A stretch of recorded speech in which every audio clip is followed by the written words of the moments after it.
अस्सलाम वालेकुम व्यूअर्स, आज हम बना रहे हैं बहुत ही झटपट तैयार होने वाली मज़ेदार रेसिपी जिसका नाम है कबाब मसाला। तो चलिए शुरू करते हैं। रेसिपी शुरू करने से पहले मेरी वीडियोस को लाइक और शेयर करें, मेरे चैनल को सब्सक्राइब करें, बेल आइकन को दबाना बिल्कुल नहीं भूलिए ताकि मेरी आने वाली हर नई वीडियो आप तक पहुंचती रहे। अस्सलाम वालेकुम व्यूअर्स, मैं हूं अफशा सिद्दीकी और आज मैं आपके लिए लेकर आई हूं बहुत ही मज़ेदार रेसिपी जिसका नाम है कबाब मसाला। तो इसके इंग्रेडिएंट्स का आप एक स्क्रीनशॉट ले लीजिए, मैं इनको इस्तेमाल करूंगी तो आपको इसकी क्वांटिटीज़ बताती जाऊंगी।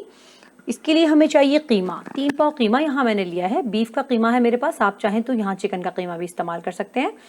तो इसके अंदर बाकी इंग्रेडिएंट्स जो आपको नज़र आ रहे हैं वो नमक, सुर्ख मिर्च है, कश्मीरी मिर्च है, गरम मसाला, ज़ीरा, लहसुन, अदरक, प्याज है 2 तरह की और भुने हुए चने हैं पिसे हुए। तो चलिए हम इसे स्टार्ट करते हैं। देखिए मैंने कीमे को सबसे पहले एक बाउल में डाला है और इस कीमे के अंदर मैंने एक छोटी सी प्याज और कुछ हरी मिर्चें 3 से 4 अदद इसको मैंने डालकर पीस लिया है। अब मैं इसके अंदर जितने बाकी मसाला जात हैं वो इसमें ऐड करने वाली हूँ। जी मुझे यहाँ पर इसमें डालनी है लाल मिर्च पिसी हुई 1 टीस्पून। अब यहाँ पर मैं डालूंगी 1 टीस्पून नमक। पिसा हुआ गरम मसाला यहाँ डलेगा 1 टीस्पून। सफ़ेद ज़ीरा भी यहाँ 1 टीस्पून जा रहा है इसमें।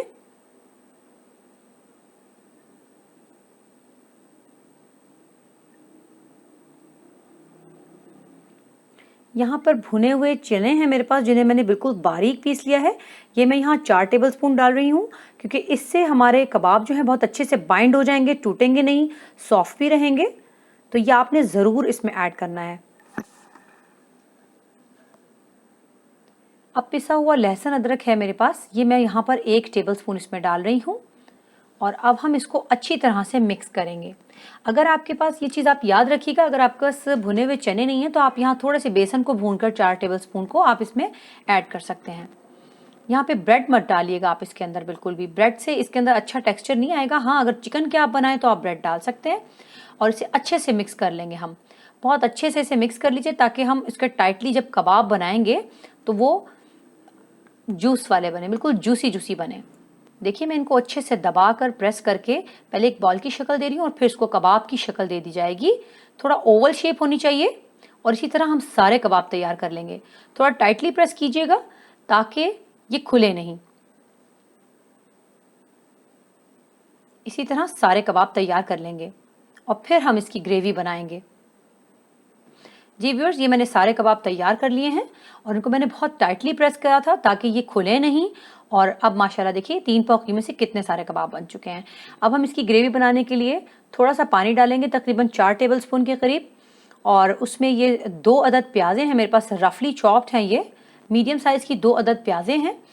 और इसके साथ में इसमें यहाँ ऐड करने वाली हूँ 2 अदद टमाटर हैं जो ज़रा बड़े साइज़ के हैं, ये भी मैंने रफली चॉप किए हुए हैं। हम इनको बिल्कुल बारीक सा ब्लेंड कर लेंगे। जितना अच्छा स्मूथ बारीक पेस्ट होगा उतनी अच्छी हमारी ग्रेवी बनने वाली है। तो इसे हम बिल्कुल ब्लेंड कर लेंगे, बारीक सा कर लेंगे बिल्कुल।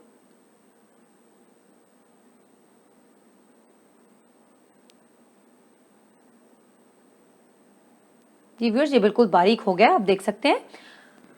अब हम अपनी कढ़ाई में 1 कप ऑयल डालेंगे और यहाँ पर मैं इसमें ऐड करने वाली हूँ एक छोटी सी प्याज जिसको हम गोल्डन ब्राउन करेंगे। वो बारीक बारीक सी काटी हुई है। ये 1 अदद छोटी प्याज है, बहुत बड़े साइज की नहीं है। इसे हम गोल्डन ब्राउन करेंगे और जैसे ही ये गोल्डन ब्राउन हो जाएगी हम इसके अंदर पिसा हुआ लहसुन अदरक डालेंगे। देखिए ये गोल्डन ब्राउन हो चुकी है और अब हम इसमें पिसा हुआ लहसुन अदरक डालेंगे जो कि 3 टेबलस्पून है। थोड़ा सा भूनेंगे और इसके बाद हम इसमें बाकी मसाला जात ऐड करते चले जाएंगे। जी व्यूअर्स, इसमें सफ़ेद ज़ीरा 1 टीस्पून, पिसा हुआ गरम मसाला 1 टीस्पून, पिसी हुई लाल मिर्चें यहाँ मैं 2 टीस्पून डाल रही हूँ, आप चाहें तो थोड़ा कम भी कर सकते हैं, वैसे 2 टीस्पून इसमें बिल्कुल ठीक रहेंगी। और ये कश्मीरी लाल मिर्च है, ये 1 टीस्पून इसमें मैंने डाली है, इससे कलर बहुत खूबसूरत आता है। नमक भी मैंने यहाँ 1 टीस्पून ही ऐड किया है, अगर आप चाहें तो अपने टेस्ट के मुताबिक कम या ज़्यादा कर सकते हैं। इस मसाले को हम डालने के बाद थोड़ा सा भूनेंगे और उसके बाद हम अपने जो पीस कर रखा हुआ है हमने मसाला, हम इसमें वो ऐड करेंगे। ये बहुत जल्दी बन जाते हैं इसको और बहुत टेस्टी भी होते हैं जी। ये पिसा हुआ मसाला मैंने इसमें ऐड कर दिया है। कच्ची प्याज और टमाटर है तो इसलिए इसको भी बहुत अच्छे से भूनना बहुत ज़रूरी है ताकि मसाले में कच्चापन नहीं आए और हमारा सालन, उसकी जो ग्रेवी है वो बहुत ही यमी सी तैयार हो जाए। देखिए अभी इसने सिर्फ अपना हल्का सा ऑयल छोड़ा है, लेकिन इसे हमें अच्छे से भूनना है। जब ये अच्छे से भुन जाएगी हम इसमें तब कबाब डालेंगे। अभी ये बिल्कुल अच्छे से नहीं भुना है मसाला। व्यूअर्स देखें अभी अपना इसने तेल छोड़ दिया है और मसाला अब भुन रहा है काफ़ी हद तक। अब ये भुनना शुरू हो गया है मसाला। तो अब हम इसके अंदर आहिस्दगी के साथ अपने कबाब जो हैं वो रख देंगे। उनको हम बहुत ज़्यादा चलाएंगे नहीं, ज़्यादा चलाएंगे तो कबाब सॉफ्ट होंगे और वो टूट जाएंगे। आपने ये बहुत ध्यान रखना है। आप इसमें कबाब रख दीजिए और उसके बाद हम इसे बहुत आराम से हिलाएंगे ताकि ये टूटे भी नहीं और थोड़े से पकने की वजह से थोड़े से टाइट हो जाएं।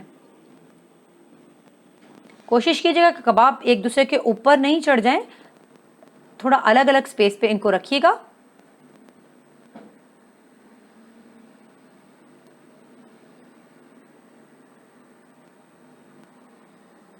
जी व्यूअर्स ये सारे कबाब हमने इसमें डाल दिए हैं। अब हम इसको हल्का सा हिलाएंगे ताकि ये टूटे नहीं और थोड़ा सा मूव कर जाएं। आपको एहतियात अगर आप कर सकते हैं तो ठीक है, बहुत एहतियात के साथ आप चम्मच से पलट दीजिएगा। अगर आप थोड़े अनाड़ी हैं और एहतियात नहीं कर पा रहे तो आप बस डायरेक्ट ही इसमें पानी डाल दीजिएगा और इसको मूव नहीं कीजिएगा वरना ये टूट जाएंगे। यहाँ पर पूरा 1 कप मेयर किया हुआ पानी है जो मैं साइड्स पे कर करके डाल रही हूँ ताकि आहिस्दगी के साथ मसाला जो है वो पानी के साथ मिक्स हो जाए और अच्छी तरह से सब जगह फैल जाए। इसको हम पूरे तकरीबन 10 मिनट के लिए हल्की आंच पर रखेंगे और इसमें अंदर वो बिल्कुल अच्छे से गल जाएंगे हमारे कबाब। ये बहुत ज़्यादा देर नहीं लगती है क्योंकि कीमा तो आपको पता है जल्दी गल जाता है। जी व्यूअर्स देखिए आप इसका मसाला अच्छे से मिक्स हो रहा है इसके अंदर और अब मैं इसे यहाँ कवर करके रख रही हूँ ताकि हम 10 मिनट के बाद देखेंगे। जी व्यूअर्स ये देखिए ये 10 मिनट के बाद मैंने इसको देखा है तो ये बिल्कुल अच्छे से रेडी हो चुके हैं। और देखिए आप गौर से देखिए बिल्कुल कोई कबाब नहीं टूटा। हमने इसमें भुने हुए चने डाले हैं पिसे हुए तो इससे खूब अच्छे से बाइंड हो गए हैं और माशाल्लाह ये बहुत अच्छे से तैयार हुए हैं, बिल्कुल नहीं टूटे। बहुत ज़बरदस्त सी खुशबू पूरे घर में फैल चुकी है। ये गल भी गए हैं और बहुत जूसी जूसी से तैयार हुए हैं। अब हम इसे थोड़ा सा भूनेंगे। इसकी ग्रेवी को अगर आप चाहें थोड़ा ज़्यादा भी रख सकते हैं, लेकिन मैं इसे थोड़ा सा और ज़्यादा भूनूंगी। जी व्यूअर्स ये देखिए कितने अच्छे से भुन गए हैं ये और बड़े आराम से आप एहतियात से चम्मच चलाते रहिए, इंशाल्लाह ये बिल्कुल नहीं टूटेंगे। यहाँ मैं इसमें कोयले का दम लगा रही हूँ, आप चाहें तो ना भी लगाएं, लेकिन यहाँ अगर एक अदद कोयला रखने के बाद उस पर थोड़ा सा ऑयल डाल दिया जाए और उसे कवर कर दिया जाए तो 3 से 4 मिनट में कोयले की खुशबू रच बस जाती है और हमारा सालन बहुत ही ज़बरदस्त सा तैयार हो जाता है। और ये पराठों के साथ ज़बरदस्त मज़ा देगा, आपको कबाब पराठे का मज़ा देगा। जी व्यूअर्स हमारा खाना देखिए तैयार हो चुका है। आज की रेसिपी बहुत ज़बरदस्त तैयार हुई है। अगर आपको ये अच्छी लगी हो तो मेरे चैनल को सब्सक्राइब करें, मेरी वीडियोस को लाइक और शेयर करें और बेल आइकन को ज़रूर क्लिक करें ताकि मेरी आने वाली हर नई वीडियो सबसे पहले आपको मिलती रहे। और हाँ, अगर कुकिंग से रिलेटेड कोई भी सवाल पूछना चाहें तो कमेंट सेक्शन में पूछ सकते हैं। तब तक के लिए अपना ख्याल रखिए, दुआओं में याद रखिए। अल्लाह हाफ़िज़।